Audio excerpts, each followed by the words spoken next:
A stranger sent me $5,000 every month for 6 years. I didn't know he was dying. My name is Zinnia Merritt. I am 43 years old, and until October of 2017, nothing unusual had ever happened to me. I kept the books for a veterinary clinic on McCauley Avenue in Chattanooga, Tennessee, 3 days a week, and picked up bookkeeping for 2 small businesses on the side. My ex-husband, Wade Pruitt, had moved to Nashville 4 years earlier with a woman who ran a spin studio, and his child support arrived when it arrived, which was rarely on the 15th like the agreement said. My daughter, Philomena, was 17.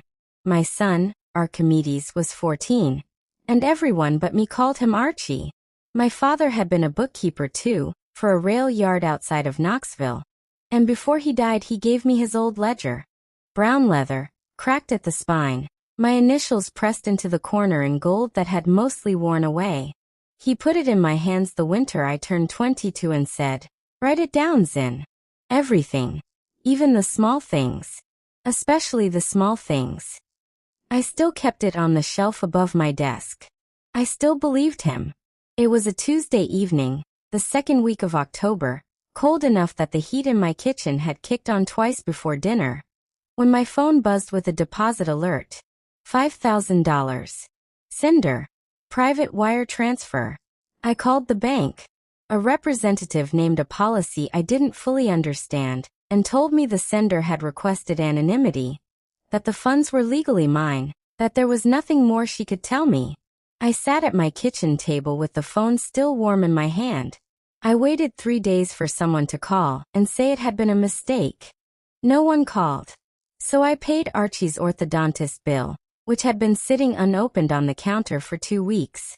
I put new brakes on the Corolla. I did not tell Wade. I did not tell my mother, Vivian, in Knoxville. I told no one, because there was nothing yet to tell.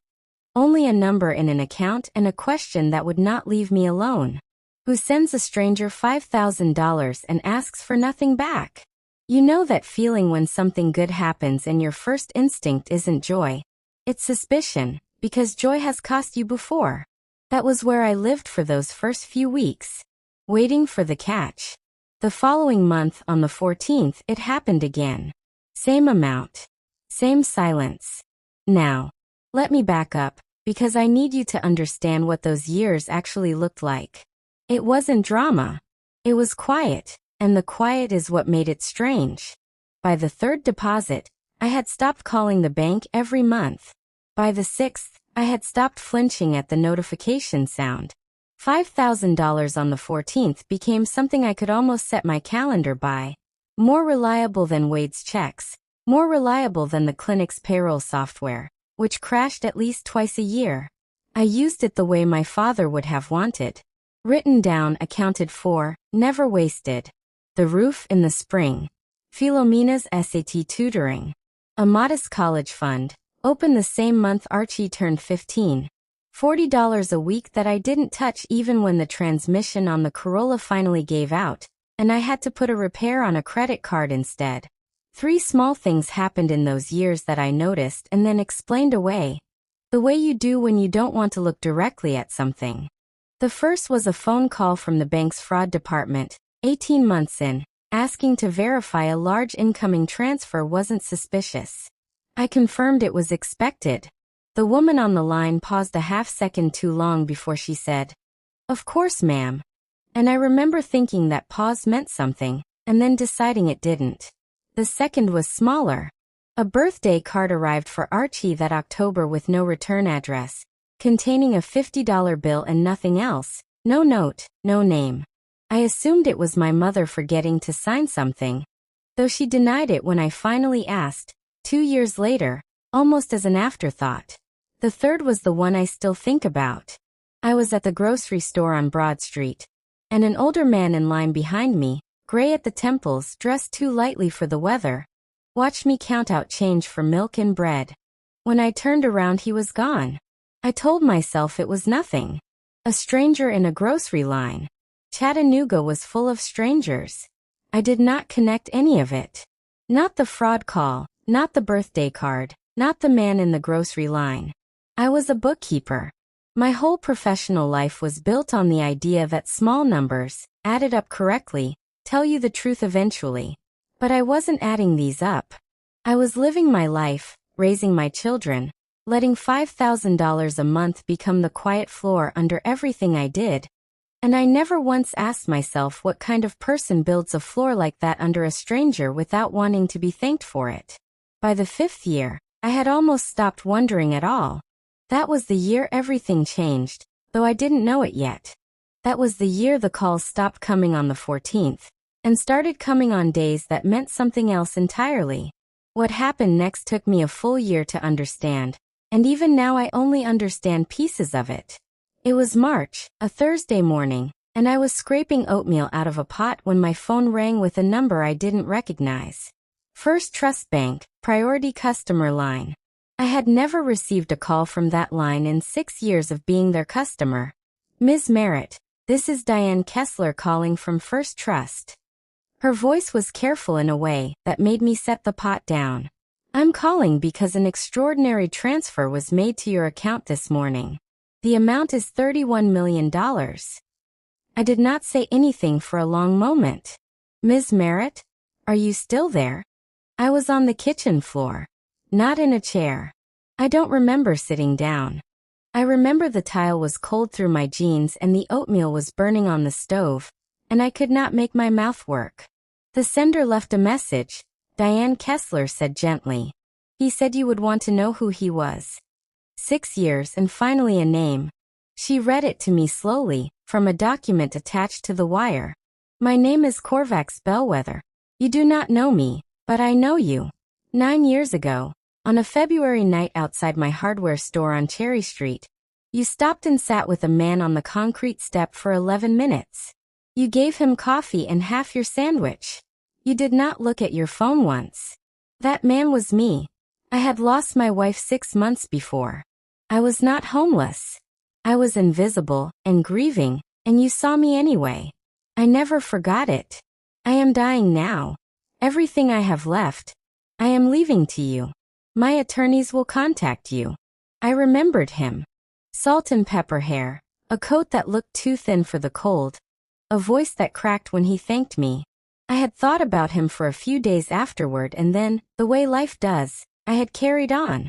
That man had been Corvax Bellwether, who built Bellwether Hardware into 11 stores across Tennessee and Georgia, before selling the chain in 2020, for a sum the business papers called substantial.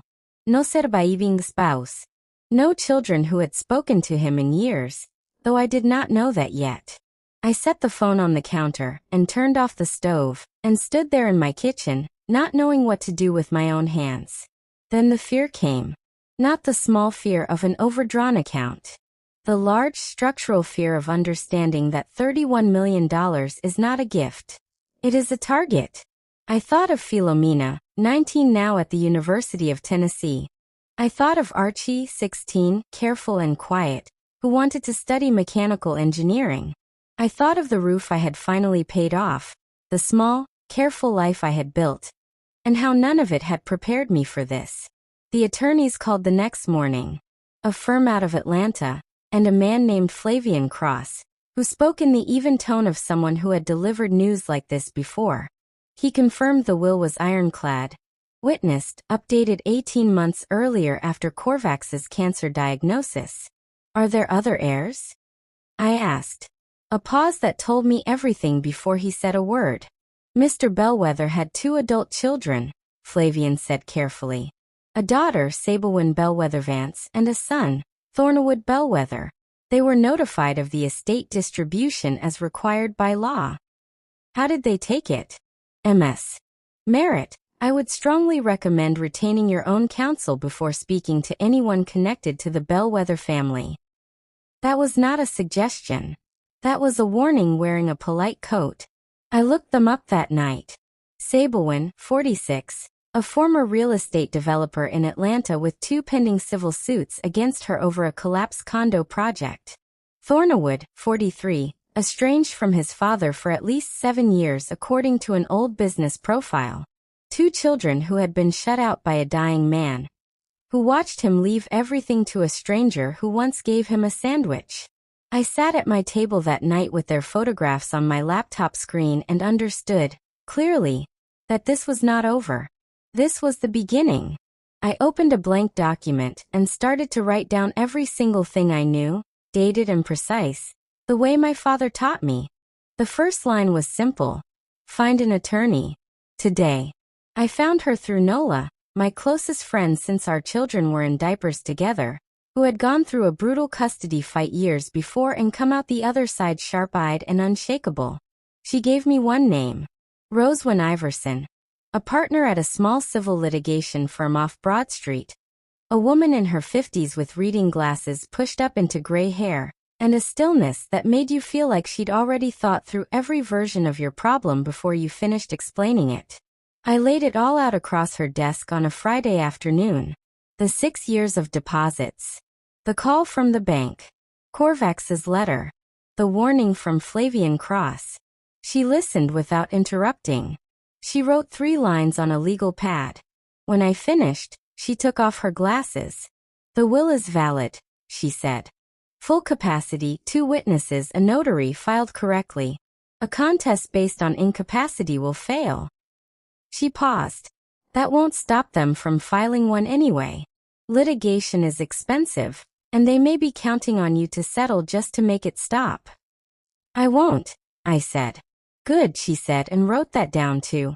She filed a formal response with the estate that same week, putting the Bellwether family's attorneys on notice that I was represented and had no intention of disappearing quietly. Within 2 days, my personal cell phone rang. A Charlotte area code, though I lived nowhere near Charlotte. The voice was smooth in the particular way of someone who expects to be listened to. Ms. Merritt, this is Sablewyn Bellwether Vance. I hope I'm not intruding. She was intruding enormously. I said nothing. I just wanted to reach out personally, she continued. I think there's been a misunderstanding here, and I believe reasonable people can settle this without it turning ugly. My father wasn't thinking clearly at the end. We have documentation suggesting his judgment was compromised. I'm sure you understand. This is a family matter. I understand that your father made a legal decision about his own estate, I said. My voice held steadier than I expected. A pause. We're prepared to offer a settlement. Something fair. Something that acknowledges your relationship with my father, without all of this becoming public. Please direct any further communication to my attorney, I said. Roswyn Iverson. Her office is on the public record. I hung up. My hands were shaking, but not from fear. From something closer to recognition. She had called my personal cell, a number I had given to no one connected to this. A background check. A data broker. Something less clean than either. That was the first thing that told me exactly who I was dealing with. The second thing came 3 days later, and it changed everything. Roswyn called on a Wednesday morning with the restrained energy of someone who had found exactly what she was looking for. Her investigator, hired as standard precaution in contested estates, had pulled the Bellwether siblings' financial and court records.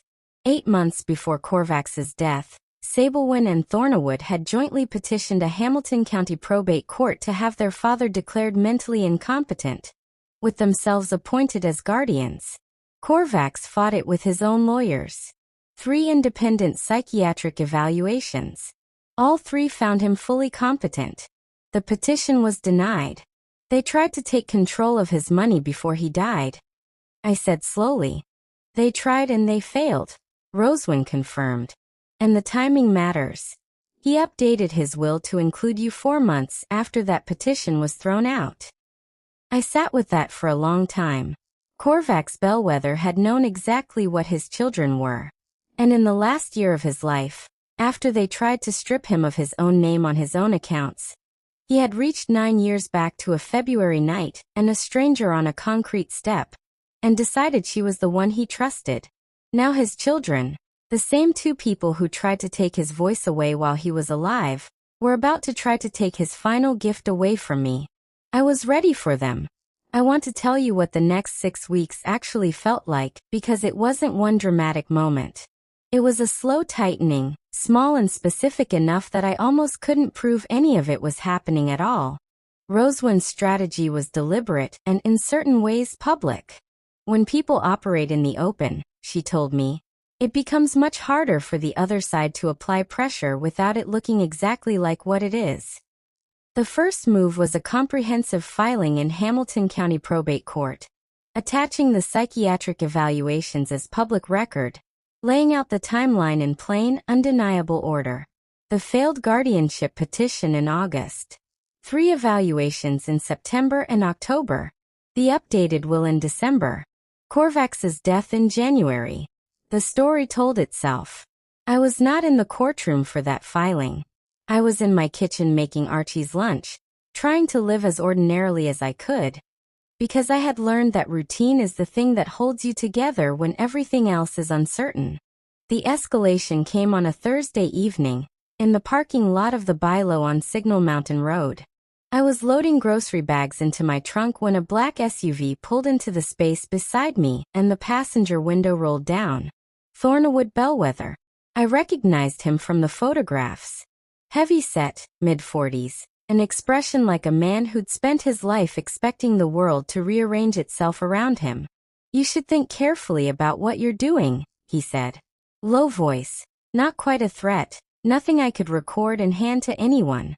My father wasn't well at the end. You took advantage of a confused, grieving old man, and a jury's going to see that clearly.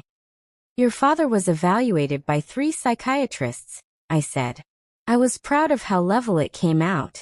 All 3 found him competent. Juries don't read evaluations. He let that sit. There's a settlement on the table. $2 million clean, no publicity. A pause, longer this time.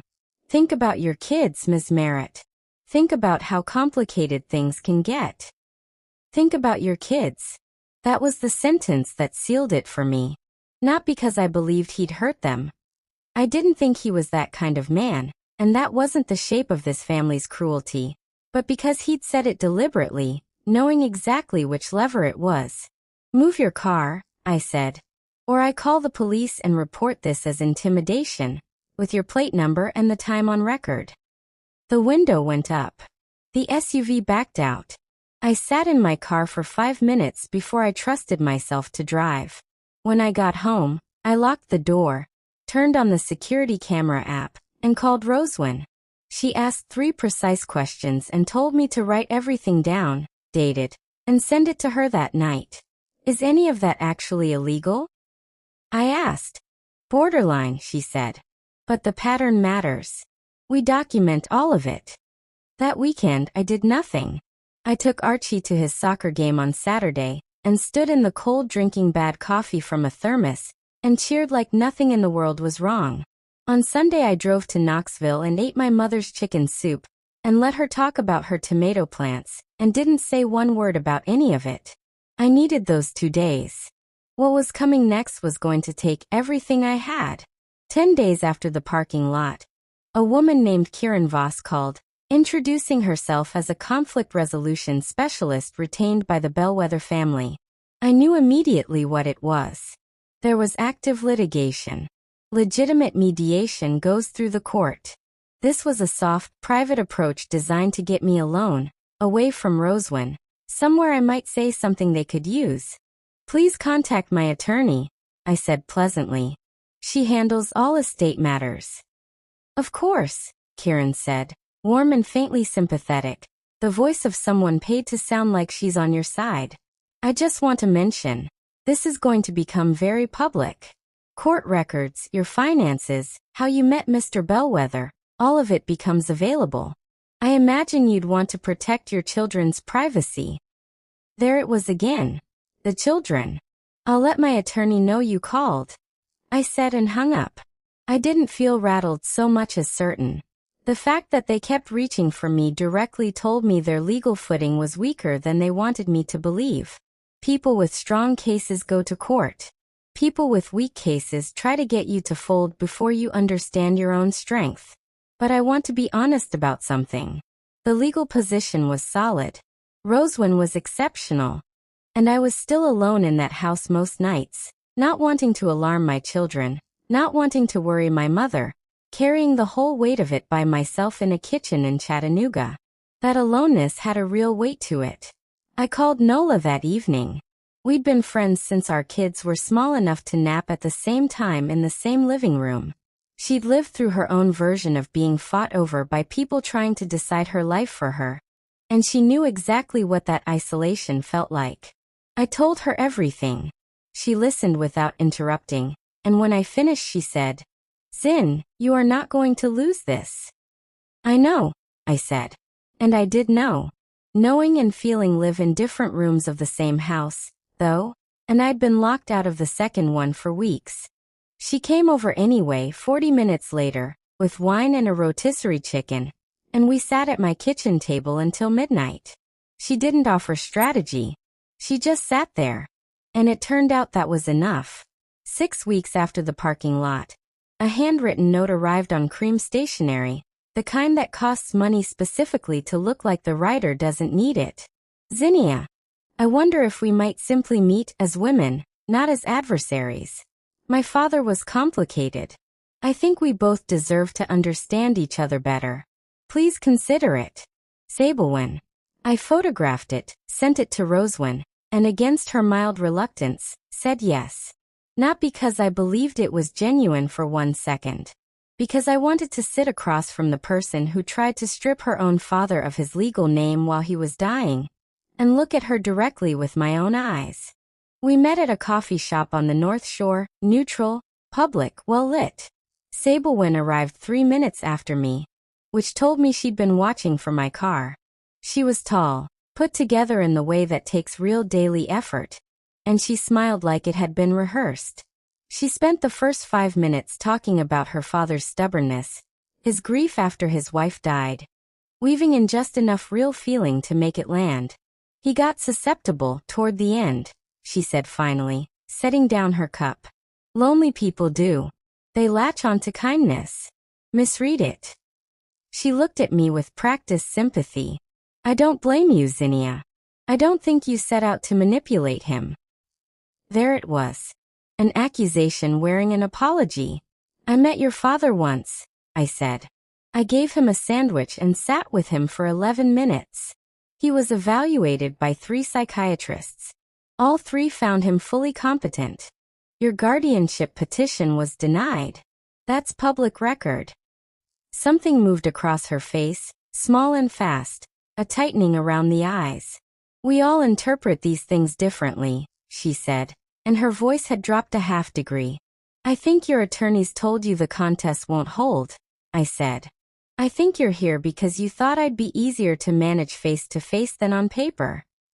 The warmth left her completely. "You are making a serious mistake," she said, quiet now, which was worse than shouting. "We will make this so expensive, so public, so long, that you'll spend the next 4 years of your life in proceedings. We will depose everyone you know. Is that what you want? For your children to watch you dragged through court?" I thought of Korvacs on that concrete step in February, invisible, forgotten by everyone who walked past him. I thought of his daughter, trying to erase his name from his own accounts while he was still breathing. "Sabelwyn," I said, "you and your brother tried to strip your father of his rights while he was dying. He fought you. 3 doctors said he was competent. He chose to leave his estate to someone outside your family. Told in a courtroom.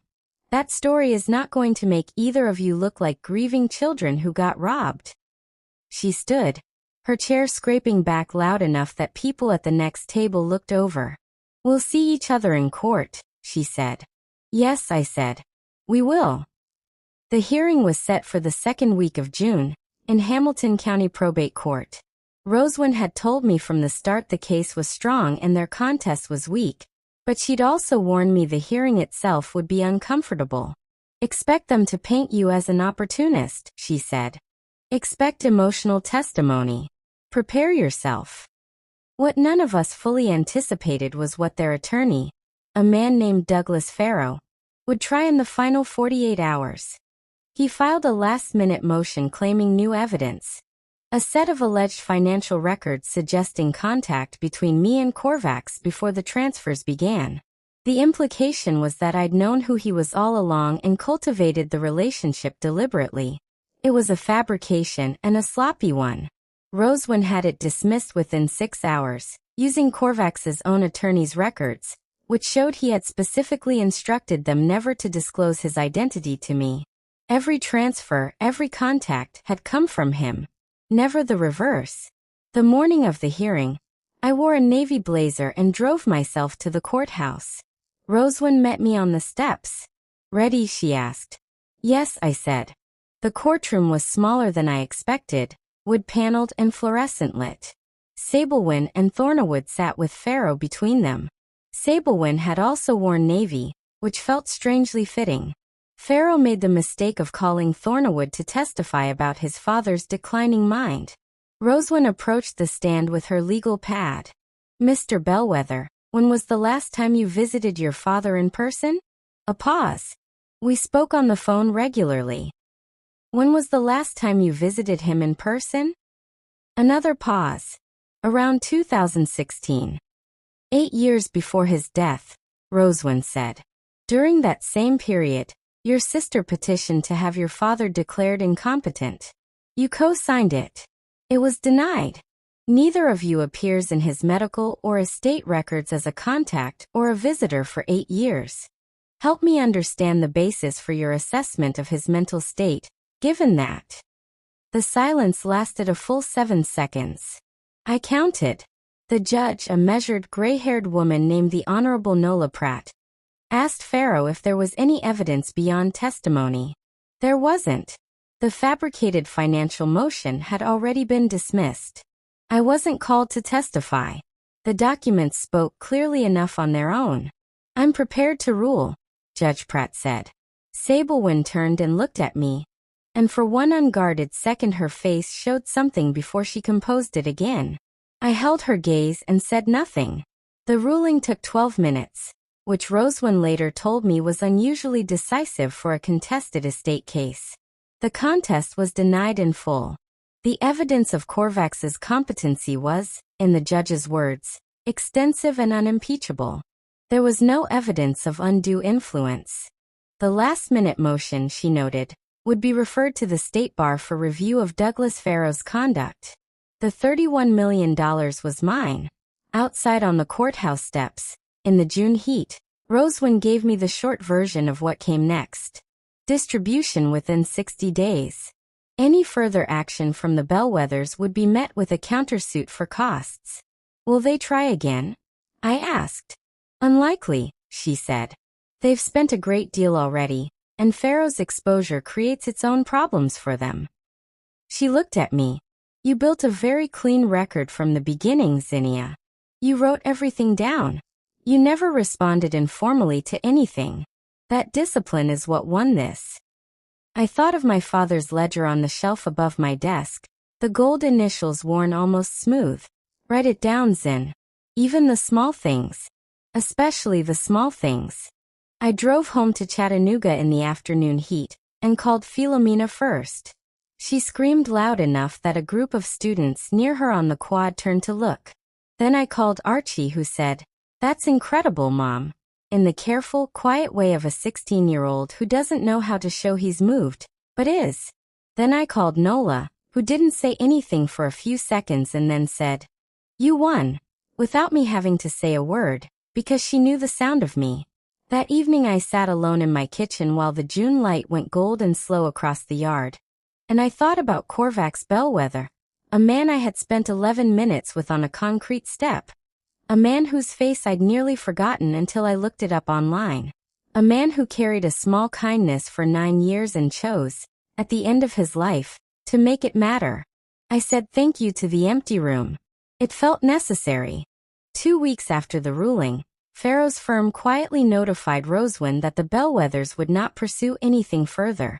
The letter was correct and entirely without grace, which by then surprised me not at all. The first deliberate thing I did with the money was nothing. For 30 days I changed nothing. I kept driving to the vet clinic on my usual days. I kept making Archie's lunch. I had learned across 6 years of anonymous deposits that money changes the conditions of a life, not its core. and I needed my core to stay intact a little longer before I trusted anything else. Then I moved slowly and on purpose. I hired a fee-only financial advisor named Lionel Ashford, recommended by Rosewin, who came to my kitchen table instead of asking me to some glass office downtown, and who spent our first meeting asking what I valued before he asked me a single question about investments. I trusted him immediately. With his help, I set up education trusts for Philomena and Archie, structured so the money would build them a foundation without the particular damage that comes from handing young people too much too soon. I endowed a scholarship at the community college where I'd taken my first bookkeeping classes after my divorce, for single parents going back to school, which felt like the truest use I could imagine for any of it. I bought a house I actually loved, a white bungalow on a street of old oaks, 3 miles from where I'd raised my kids in the old one. I took Philomena and Archie to Portugal for 2 weeks and watched my daughter laugh at something her brother said on a terrace in Lisbon, and felt something in my chest I didn't have an exact word for. I retired from the clinic that fall. 2 months' notice, a warm goodbye lunch, and real gratitude for every ordinary Tuesday and Thursday that job had given me when I needed somewhere to be.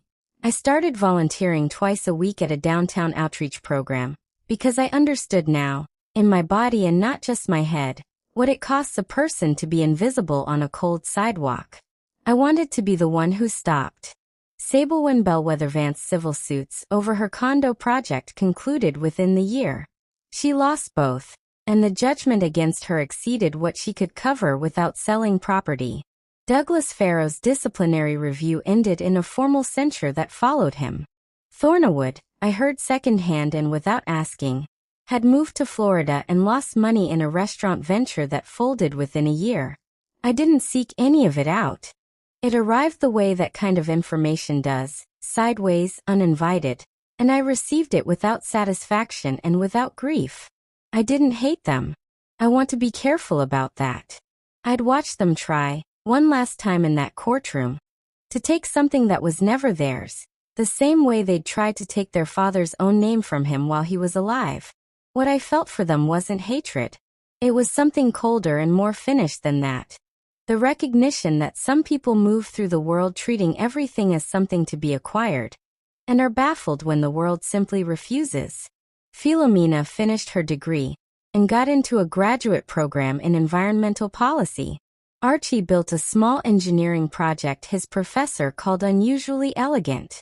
Nola got a promotion, and finally bought the car she'd wanted for 15 years. My mother turned 80, and we threw her a party on her porch in Knoxville, 20-some friends, a yellow dress, dancing in the fading light. These were the facts of my life. Ordinary, specific mine. One spring afternoon, 2 years after the ruling, I drove past the block on Cherry Street where Korvacs had been sitting that February night. The hardware store was a coffee shop now, exposed brick, pendant lights.